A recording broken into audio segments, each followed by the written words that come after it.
শুধুমাত্র ক্যাপসিকাম আর দই দিয়ে বানিয়ে নিন দারুণ স্বাদের একটা চিকেনের রেসিপি। একঘেয়ে চিকেনের রেসিপি তো অনেক খেয়েছেন, একটু বানিয়ে নিন অন্যরকমভাবে, খেতে কিন্তু দারুণ হয়। ভাতের সাথে খেতে যেমন ভালো লাগে তেমনি রুটি পরোটা দিয়েও খেতে দারুণ লাগে। চলুন দেখে নেওয়া যাক আজকে ক্যাপসিকাম চিকেনের রেসিপিটা।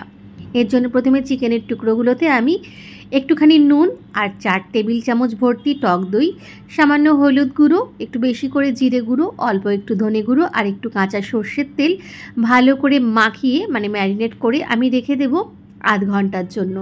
15 মিনিটও রাখতে পারেন, কোনো অসুবিধা নেই, তবে বেশিক্ষণ রাখলে একটু ভালো হয়। এই যা ম্যারিনেট করা হয়ে গেছে, আমি এটাকে রেখে দিচ্ছি।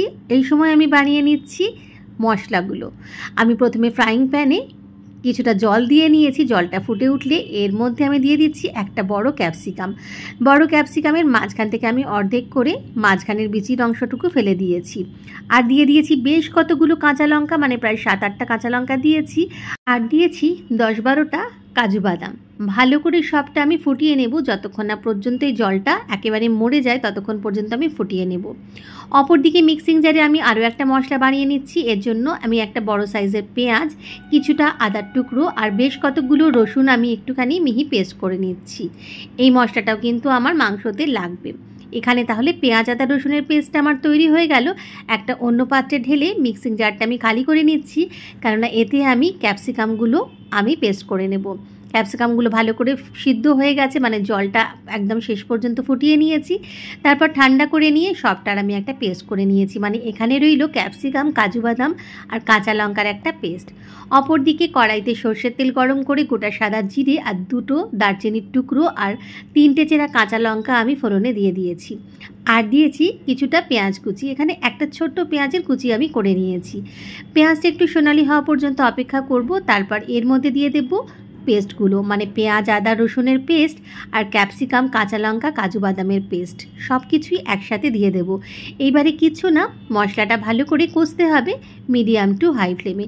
একটু ধৈর্য ধরে ধরে কষতে হবে, একেবারে হাই ফ্লেম কিন্তু করা যাবে না, তাহলে ক্যাপসিকামটা নিচে লেগে যাবে বা পুড়ে যাবে।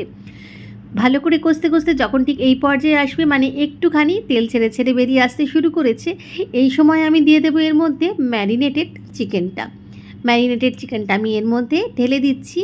এরপর ভালো করে চিকেনের টুকরোগুলো মশলার সাথে সুন্দর করে নেড়ে চেড়ে কোট করে নেব। একটু নেড়ে চেড়ে সব কিছু ভালো করে মিশিয়ে নেব। তারপর সিদ্ধ হওয়ার জন্য চিকেনটা আমি একটুখানি ঢেকে দেব। খুব ভালো করে আমি মশলাটা চিকেনের সাথে ভালো করে কোট করে নিচ্ছি, ভালো করে একটু নেড়ে চেড়ে নিয়েছি। এইবারে গ্যাসের ফ্লেমটা একদম লোতে করে একটুখানি ঢাকা দিয়ে দেব চিকেনটা সেদ্ধ হওয়ার জন্য। এই রান্নায় কিন্তু কোনো রকম জলের ব্যবহার আমি করব না। চিকেনের থেকেই যে জলটা বেরোবে তাতেই চিকেনটা সিদ্ধ হবে। এরকম করে মোটামুটি আমি 15 মিনিট মতো ঢাকা দিয়ে রেখেছিলাম। 15 মিনিট পর ঢাকা খুলে নিচ্ছি। এরপর দিয়ে দিচ্ছি এতে পরিমাণ মতো নুন। যখন ম্যারিনেট করেছিলাম তখন অল্প একটু নুন দিয়েছিলাম, এখন দিলাম সেই নুনটাই খেয়াল রেখে বাকি অল্প একটু নুন। এরপর দিলাম একটুখানি গরম মশলার গুঁড়ো, এখানে 1 টেবিল চামচ ভর্তি আমি গরম মশলা গুঁড়ো নিয়েছি। আর নিয়েছি 1 টেবিল চামচ ভর্তি চিনি। একটুখানি চিনির ব্যবহার করলে এই রান্নাটাতে বেশ ভালোই লাগবে। এবারে গ্যাসের ফ্লেমটা একেবারে হাই ফ্লেম করে দিয়েছি, যতটুকু জলটা বাকি রয়েছে সেটা যাতে একটু তাড়াতাড়ি শুকিয়ে যায় বা মরে যায়। হাই ফ্লেমে একটু ভালো করে কষে নিতেই দেখবো এরকমভাবে তেল ছেড়ে ছেড়ে বেরিয়ে আসছে। তবে অনবরত নাড়তে থাকতে হবে, নইলে কিন্তু লেগে যাওয়ার সম্ভাবনা থাকে।